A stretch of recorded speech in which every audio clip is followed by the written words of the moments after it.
Assalamu alaikum to class 8. Myself Sir Amanullah, English teacher of Al-Qadr School. In our last class, we did words meaning, question answers and word sentences.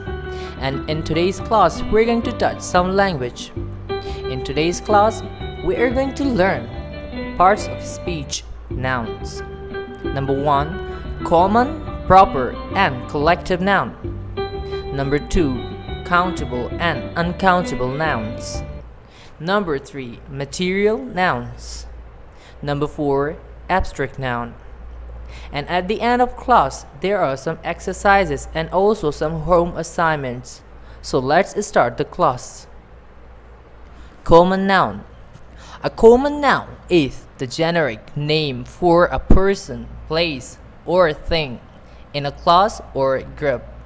Common noun क्या होता है? Common noun कोई भी आम सा नाम होता है किसी भी इंसान का, किसी भी जगह का, किसी भी चीज़ का. मिसाल के तौर पे अगर मैं कह दूँ बॉयज़, गर्ल्स, फ़ैन, ये सब कॉमन नाउन होते हैं. पेन, पेंसिल, ये तमाम कॉमन नाउन होते हैं. इसको हम इस तरह से भी कह सकते हैं कि जो बहुत स्पेशल नाउन होते हैं उनका जो स्टार्टिंग का अल्फ़ाबेट होता है उसे आप लोग हमेशा कैपिटल करते हैं, जबकि जो कॉमन नाउन होता है उसका स्टार्टिंग का अल्फ़ाबेट कैपिटल नहीं होता क्योंकि वो आम होता है, वो कॉमन होता है. So that is common noun. Proper noun. A proper noun is the name of a particular person, place or thing. Proper noun क्या होता है? प्रॉपर नाउन एक मखसूस नाम होता है किसी भी जगह का, किसी भी इंसान का नाम. अब याद रहे, जब भी आप किसी भी इंसान का या किसी भी जगह का नाम लिखते हैं तो उसका स्टार्टिंग का अल्फ़ाबेट जो होता है वो हमेशा कैपिटल होता है. You don't write that in small alphabets. तो ये होता है हमारा प्रॉपर नाउन जो बिल्कुल प्रॉपर होता है. मतलब उसका स्टार्टिंग का अल्फ़ाबेट आप जब भी लिखेंगे, चाहे वो स्टार्ट में आए या एंड में, that should be written in capital, not in a small. For example, Karachi, Pakistan, Raza, Ali, Ahmed, these. Collective noun. A collective noun such as team or flock that refers to a group of people or things is called collective noun. Collective noun क्या होता है?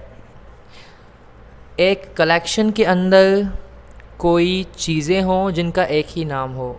For example, जैसे कि एक class होती है लेकिन उस क्लास में एक बंदा नहीं होता, उसमें बहुत सारे बंदे होते हैं, कलेक्शन होती है पूरी, तो वो कहलाती है एक जमात, एक क्लास.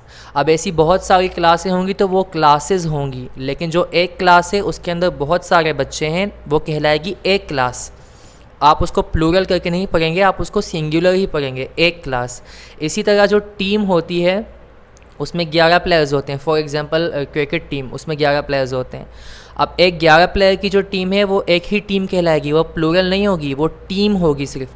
वैसी 11 प्लेयर्स की बहुत सारी टीम्स होंगी तो वो टीम्स कहलाएंगी, प्लूरल हो जाएंगी. लेकिन एक होगी तो वो एक कलेक्टिव होगी आपके पास, खाली कि एक ही आपके पास टीम है. ठीक है.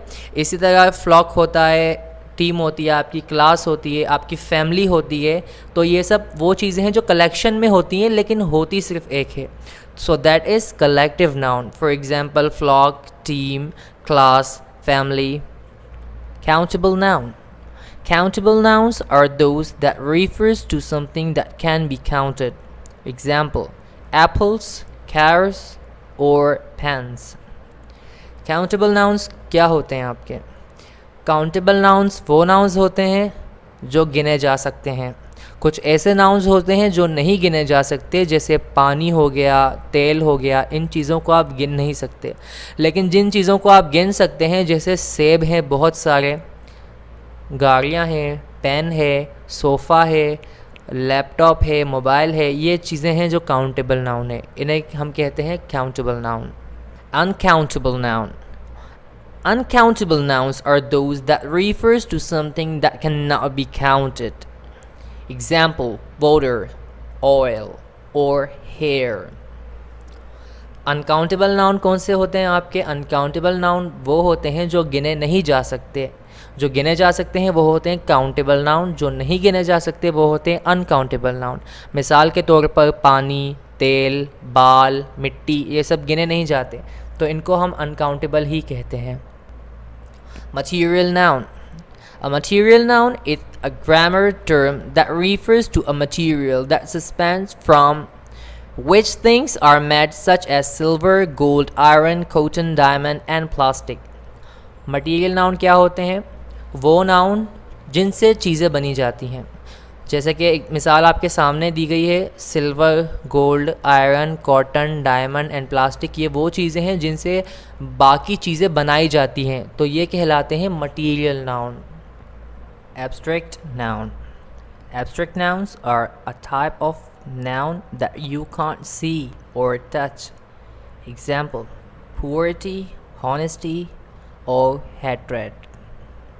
एब्स्ट्रैक्ट नाउन कौन से होते हैं? एब्स्ट्रैक्ट नाउन वो होते हैं जो आप देख नहीं सकते, छू नहीं सकते, लेकिन आप उनको महसूस कर सकते हैं। जैसे कि दर्द हो गया, पेन, खुशी हो गई, गुर्बत हो गई, सच्चाई हो गई, दयानतदारी हो गई, ये सब कहलाते हैं abstract noun. So class 8, we have almost done our today's class. So what you have to do, there are some exercises and some home assignments for you that you have to do in your English language copy. Just make a title page and do this exercise. Exercise: language study. Fill the blanks by choosing perfect noun and write the kind of noun at the end. From these: class, Pakistan, Raza, girl and team. आपको क्या करना है? ये अपनी copy पे उतारना है, जैसा कि यहाँ पे उतरा हुआ है। आप लोगों को ब्लैंक्स को फिल करना है ऊपर जो दिए गए हैं ऑप्शंस उनसे, class, Pakistan, Raza, girl and team. और इस सेंटेंस के आखिर में आपको ये भी लिखना है कि वो नाउन कौन सा है। अभी आपने नाउन की जो किस्में सीखी, वहाँ से आपको ख़ुद अब ये लिखना है कि कौन सा नाउन सही है, दुरुस्त है। What is your next work? Copy के अगले पेज में आपका दूसरा काम कौन सा होगा? Exercise: right C in front of countable nouns and U in front of uncountable nouns. Nouns: oil, grass, fox, wren, kidney, butter, juice. Nouns: studio, able, tooth, spinach, eagle, camping, joy. अब आपको क्या करना है? यहाँ पे nouns दिए हुए हैं आपको इनके सामने लिखना है। जो काउंटेबल नाउन है उनके सामने लिखना है C, जो अनकाउंटेबल नाउन है उनके सामने लिखना है U। जिस तरह पहली एग्जाम्पल मैंने आपको दी हुई है, ब्रैकेट लगा के U लिखा हुआ है क्योंकि ऑयल एक अनकाउंटेबल नाउन है, और बाकी आपको ख़ुद करना है अपनी इंग्लिश लैंग्वेज की कॉपी पे। What is your home task? Third assignment. Home assignment: write an essay about Hazrat Umar bin Abdul Aziz रज़ियल्लाहु ताला अन्हु। ये आपका थर्ड असाइनमेंट है जो आपको अपनी फेयर कॉपी पे नहीं करना, लेकिन रफ़ कॉपी पे करना है, और नेक्स्ट ऑनलाइन क्लास में मुझे बताना है कि आपने ये काम कैसे किया है। उसके बाद नेक्स्ट विजुअल क्लास में ये ऐसे आपको एक दुरुस्त तरह से मिल जाएगा, लेकिन उससे पहले मुझे आपके वो पेजेस चाहिए ऑनलाइन क्लास में जो आपने लिखे होंगे। So students, it was our today's class and this is time to end the class. Allah Hafiz till our next class.